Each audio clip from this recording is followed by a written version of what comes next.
अस्सलामुअलैकुम वरहमतुल्लाहि वबरकातुहू। चौथा हफ़्ता आज हमारा शुरू हो गया अल्हम्दुलिल्लाह और डे नंबर 22 चल रहा है। और आज हम ये देखेंगे कि मिथ नंबर 6 क्या है।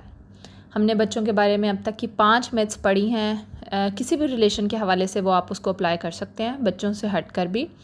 और आज ये है कि गुड और बैड चिल्ड्रन, या कह लें कि गुड और बैड पीपल, अगर आप लोगों के ऊपर अप्लाई करें तो ये है कि हम बच्चों के ऊपर लेबल लगा देते हैं, ये गुड है और ये बैड है, और हम इस बात को रियलाइज़ ही नहीं कर पाते कि जोन सा लेबल हमने लगाया हुआ है, हमारा और उस बच्चे का रिलेशन वैसा होने लग जाता है, क्योंकि हम अपने दिमाग को एक सिग्नल दे चुके हैं कि ये तो है ही बुरा बच्चा, तो हमें उसकी हर बात बुरी लगने लग जाती है, जबकि हो सकता है कि वो बच्चा बेचारा ठीक कह रहा हो।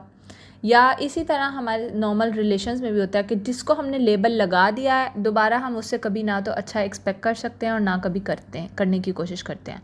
हालांकि अगर देखा जाए तो नबी सल्लल्लाहु अलैहि वसल्लम ने मुनाफिक का लेबल, जिनके बारे में पता भी था फिर भी उनके ऊपर मुनाफिक का लेबल नहीं लगाया, उसके पीछे एक यही वजह थी कि डीलिंग्स में फ़र्क ना आए। हमने न्यूट्रल रहना, हमें अपने एक्शंस को अपने गुमान के साथ मिक्स नहीं होने देना। तो बच्चों के ऊपर भी जब हम ये लगा देते हैं तो हमारा और बच्चों का ताल्लुक़ ख़राब होने लग जाता। अब हम देखते हैं कि एक गुड चाइल्ड होता क्या। आप किसे कहते हैं गुड चाइल्ड?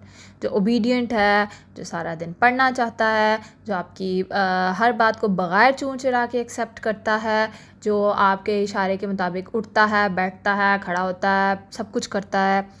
मैं फिर यहाँ पे रिपीट करूँगी कि जो वाकई में हेल्दी बाउंड्रीज़ आपने बनानी हैं, बच्चों को सिखानी हैं, वो तो ऑफ़ कोर्स आपने ही सिखानी हैं, और उसके लिए आपको अल्लाह ताला ने वालिदैन का दर्जा दिया है कि आप उनको सिखाएंगे। लेकिन कुछ चीज़ें हम बियॉन्ड अपनी उस लिमिट को क्रॉस कर रहे होते हैं जो कि वालिदैन की होती है। हम समझते हैं हम वालिदैन हैं तो हमारे पास कुल्ली इख्तियार है, हालांकि अल्लाह ताला ने कुल इख्तियार जो है वो सिर्फ़ अपने हाथ में रखा है। तो हमें जो है वो ये जो हमने लिस्ट बनाई है, हमें उसको चेक करना है कि हमारे नज़दीक गुड चाइल्ड असल में होता क्या है। आपको पता है बच्चे जो होते हैं ना, वो बहुत स्ट्रॉन्ग विल्ड होते हैं और वो कुछ भी कर जाते हैं। उन्हें आप जैसा बनाना चाहें वो बन जाएंगे, आप उनसे जो भी इस दुनिया में करवाना चाहें ना वो कर लेंगे, लेकिन जब तक कि वो बच्चे हैं। अगर आपने उनके बचपन में उनका बचपना मिस कर दिया है तो फिर अब आप खुद देखें, आपको अपने पैटर्न्स ब्रेक करने के लिए कितनी डबल मेहनत करनी पड़ रही है, जबकि वही अगर आप बचपन में बच्चों को बेसिक पैटर्न अच्छे देंगे तो उनको अपनी लाइफ में स्ट्रगल कम करनी पड़ेगी। तो आप ये बात जहन में रखें कि बच्चे जो हैं वो बहुत टैलेंटेड होते हैं, वो अपना काम निकालना जानते हैं। आपको हम कहते हैं ना बच्चे हमसे चालाकी लगा रहे हैं, बच्चे आपसे चालाकी, उन्हें चालाकी का मतलब नहीं आता, उनकी इंटेलिजेंट वो इतने ज़्यादा हैं कि वो सब कुछ करवा सकते हैं आपसे। और हम आजकल इतने बड़े बड़े होकर भी हम इतने स्ट्रॉन्ग विल्ड ही नहीं है कि हम बच्चों को समझ सकें, बच्चों को देख सकें। हमारी स्ट्रॉन्ग विल्ड सिर्फ डांटने से शुरू होती है और डांटने पे ख़त्म हो जाती है। तो हम इस बात को एक्सेप्ट कर लें कि बच्चे बहुत स्ट्रॉन्ग विल्ड हैं, और बच्चे हर किस्म का मैसेज जो है ना, जो आप उन्हें दे रहे होते हैं, वो बहुत ज़्यादा एब्जॉर्ब कर रहे होते हैं। और अगर आप उन्हें ये कहते रहेंगे कि ये बुरा है, ये आप गंदे बच्चे हो, आप गंदे बच्चे हो, आप गंदे बच्चे हो, तो सोचिए उनके ऊपर कितना ज़्यादा बोझ है कि उन्हें लगता है कि हमें अपने आप को चेंज करना, और वो अपने आप को डिग्रेड खुद करने लग जाएंगे कि मामा तो कहती हैं मैं अच्छा बच्चा नहीं हूँ, तो फिर इसका मतलब है मुझे कुछ चेंज करना है। वो इसको पॉजिटिवली नहीं लेंगे क्योंकि उनको पॉजिटिव नेगेटिव का नहीं पता। वो अभी उस मासूमियत की स्टेज पर हैं कि उनको अपने आप को बस बदलने की धुन में लगे रहेंगे, और उन्हें समझ नहीं आएगा कि चेंज कैसे होते हैं। आज तक हमने 20-30 साल की ज़िंदगी गुजार लिया, हमें नहीं पता चला कि हमने अपने आप को चेंज करना है। हम वो 4-5-6 साल के बच्चे से ये एक्सपेक्ट करते हैं कि वो अपने आप को हमारे मुताबिक चेंज करे, क्योंकि हम उसको कह रहे हैं कि तुम बुरे हो। जब पेरेंट कह रहा है कि बुरा है तो बच्चा तो ये कहेगा मुझे अपने आप को चेंज करना है। वो अपने आप को उन बॉक्सेस के अंदर देखने लग जाते हैं जो हमने उनके लिए अच्छे बुरे के बॉक्सेस बनाए हुए हैं। आप ज़रा 1 मिनट के लिए इमेजिन करें कि जब हम उन्हें ये कहेंगे कि आप बुरे हो, कैसा उनको फ़ील होगा। आपको कोई कहता है आप बुरे हैं, आप उसको सफाइयाँ देते हैं, आप उसको क्लियर करने की कोशिश करते हैं कि नहीं, ये मेरा मतलब ये नहीं था, मेरा मतलब ये था। लेकिन बच्चा बेचारा तो जब सफाई दे रहा होता है, हम तो उसकी सफाई भी नहीं सुनते। हम कहते हैं नहीं, तुम झूठ बोल रहे हो, तुम मुझसे चालाकी लगा रहे हो, तुम्हें नहीं पता कि तुमने क्या करना, तुमने जो किया है वो गलत किया है। हम उनको, मेरा ख़्याल है, इस दुनिया की सबसे हकीर तरीन मखलूक समझते हुए उनके ऊपर लेबल लगा देते हैं। बस हमें अपने इनर होल्स को डायग्नोज करने की ज़रूरत है। हमें ये देखने की ज़रूरत है कि हम इस तरह से बिहेव क्यों कर रहे हैं बच्चों के साथ।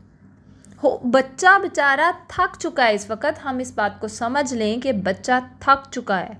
एक जो अच्छा बच्चा है ना, वो भी थक चुका है आपके स्टैंडर्ड के ऊपर पूरा उतरते उतरते। हम इतने बड़े एडल्ट होकर हम दुनिया के स्टैंडर्ड के ऊपर पूरे नहीं उतर पाते, तो वो तो बहुत नन्ही मासूम सी जाने हैं, वो हमारे स्टैंडर्ड पे पूरा उतरने के लिए सुबह से लेकर रात तक कोशिश करती रहती हैं, और हम फिर भी उनसे प्यार नहीं कर पाते। हम उनको इजाज़त ही नहीं दे पाते कि वो अपने आप को एक्सप्रेस करें। हम उनके अंदर की आवाज़ों से कम्युनिकेट ही नहीं करते। अब हमें करना क्या है? हमें ये करना है कि हमें उनकी इनर वॉइसेस को सुनना है। हमें महसूस करना है कि वो जो कर रहा है वो क्यों कर रहा है, वो मुझसे क्या चाहता है, वो मुझे क्या दिखाना चाहता है। जब आप ये देखेंगे कि वो असल में वो क्या चाहता है, फिर आप देखेंगे कि वो जो चाहता है वो अच्छा है या बुरा, और वो अब आप उसको सिखाएंगे कि बेटा ये बात अच्छी होती है, ये बुरी होती है, हमें इसको इस तरह से लेकर चलना है। जब आप पहले ही दफ़ा उसको ये कह देंगे कि तुम गंदे हो, एक तो वो इस बात को, वो तो फिर देख लेना, वो तो हज़रत इब्राहीम वाले मकाम पर पहुंच गया कि उसे ये भी देखना है कि अच्छा अल्लाह कोई है।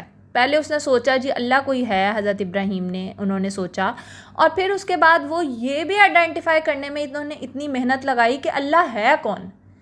आप अपने बच्चे को उस स्ट्रगल का काम करवाना चाहते हैं, आपसे कहते हैं तुम बुरे हो, पहले तो उसको देखना है कि अच्छा बुरा अच्छा क्या होता है, और फिर उसको इस स्ट्रगल में लगना है कि अच्छा मुझे चेंज करने के लिए, मुझे अच्छा बनने के लिए क्या करना पड़ेगा। आप अपने बच्चों के साथ चलें, आपने उनको बताना है अच्छाई बुराई जो है वो क्यों है, आपने उनको लॉजिक देनी है हर चीज़ की, आपने उनको स्टेप बाय स्टेप लेकर लाइफ में चलना है। आप बच्चे को कह देंगे कि जी ग्रीडी होना अच्छी बात नहीं है, बच्चे को क्या पता ग्रीडीनेस क्या होती है, बच्चे को क्या पता चीज़ें ज़्यादा मांगने का क्या नुकसान होता है, बच्चे को क्या पता इस बात का कि मुआशरे में हर चीज़ नहीं मिलती तो फिर इंसान सफ़र करता है, इसलिए मेरी माँ मुझे ये बता रही है कि ग्रीडी अभी ना बनो। बच्चे को तो ये सब आपने बताना है, हम बताते नहीं हैं, समझाते नहीं हैं, हम सिखाने वाले नहीं बनते हैं, हम उनके लिए हेल्पिंग नहीं होते हैं, हम उनके ऊपर सिर्फ ऑर्डर चलाते हैं। फॉर एग्ज़ाम्पल आप ये देखें कि आप एक नई जॉब पे गए हैं, एक नया काम आप सीखने लगे हैं, आपको आपका बॉस सिर्फ ये कहकर चला जाए ये काम कर देना, और वो आपके लिए ज़रा किस्म का भी हेल्पिंग बंदा ना हो, आपके लिए वो दिन कितना स्ट्रगलिंग और अजियत वाला होगा। हम रोज़ बच्चों को उस अजियत में डालते हैं, हम रोज़ बच्चों को उन लेबल्स के अंदर डालते हैं, हम रोज़ बच्चों के सुबह उठने से लेकर रात तक एक जंग शुरू करवाते हैं, हम उनके दिमाग की लस्सी बना देते हैं कि वो बेचारे यही परेशान रहते हैं कि हमने करना है तो क्या करना है और क्यों करना है और कैसे करना है। बच्चे को बताएं, बच्चे के लिए हेल्पिंग हैंड बने।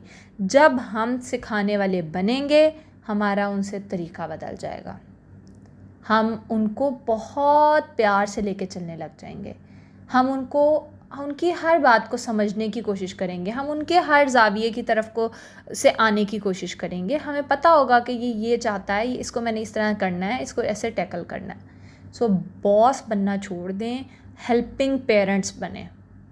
अल्लाह ताला ने आपको जो अथॉरिटी दी है वो हेल्पिंग पेरेंट्स बनने से ख़त्म नहीं हो जाएगी। यकीन माने, माँ के पाँव के नीचे तब भी जन्नत रहेगी जब वो प्यार करेगी। ऐसा नहीं होगा कि जी आपके इख्तियारात सब आपसे छीन लिए जाएंगे, आपके सवाब आपसे छीन लिए जाएंगे, वो वहीं मौजूद रहेंगे। अच्छा जी, अब आते हैं आज के टास्क की तरफ।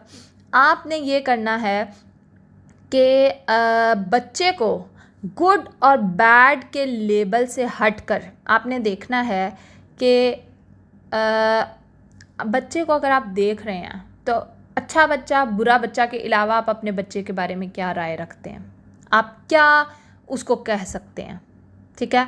दूसरा आपने ये लिखना है कि लाइक अगर मैं एग्जांपल दूं आपको ताकि शायद आपको खुद से लिखने में आसानी हो जाए, कि मैं अगर बच्चे को देख रही हूँ तो मैं सिर्फ अब अपने बच्चों को देखते हुए देखती हूँ ये इंसान है और ये इंसान के बच्चे हैं और ये इसी तरह बिहेव करते हैं, बच्चा इसी तरह बिहेव करता है। मैं उनको एक इंसान होने का मार्जिन देती हूँ कि इंसानों से हमसे भी गलतियाँ हो जाती हैं। दूसरा मैं उनको बच्चे होने का मार्जिन देती हूँ, अभी वो सीख रहे हैं।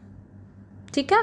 फिर दूसरी चीज़ ये कि आपने लास्ट कोई भी आर्ग्यूमेंट सोचना है जो भी आपका अपने बच्चे के साथ हुआ है, और आपने उस आर्ग्यूमेंट में ये देखना है कि उस बच्चे की एक्चुअल में इनर नीड क्या थी, वो जो बिहेव कर रहा था असल में वो उसके नीचे आपको क्या बताना चाह रहा था।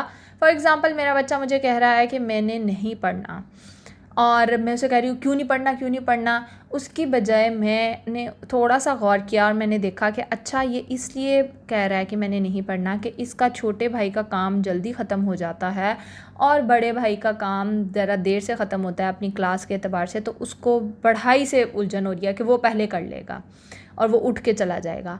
अब आपने इसको आराम से ध्यान से, फिर मैंने उसको देखा, मैंने उसको मतलब ये समझाना है ना कि हर चीज़ हर एज का काम क्या है। बच्चे को तो नहीं पता, वो तो अपने साथ वाले बच्चे से कंपेयर ही करेगा नो डाउट, क्योंकि बहन भाइयों के अंदर तो एक वैसी एक टसल होती है, इसने पहले कर लिया इसने पहले कर लिया वाली बात।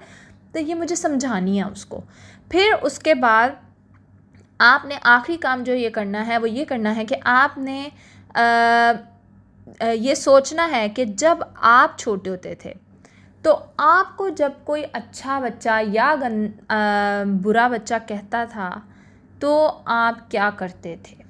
आपने अपनी उस वक्त की स्ट्रगल को सोचना है जो आप अपने बचपन में करते रहे हैं ये लेबल्स सुनने के बाद। ठीक है। जब आप इसको लिखेंगे तो मेरा ख़्याल है आप बहुत अच्छे तरीके से वहाँ तक पहुँच जाएंगे जहाँ तक आपको वाकई में अपने बच्चों के बारे में सोचने की ज़रूरत है। इंशाल्लाह मिलते हैं कल अगली क्लास में। जज़ाकुमुल्लाह खैर। अल्लाह हाफ़िज़।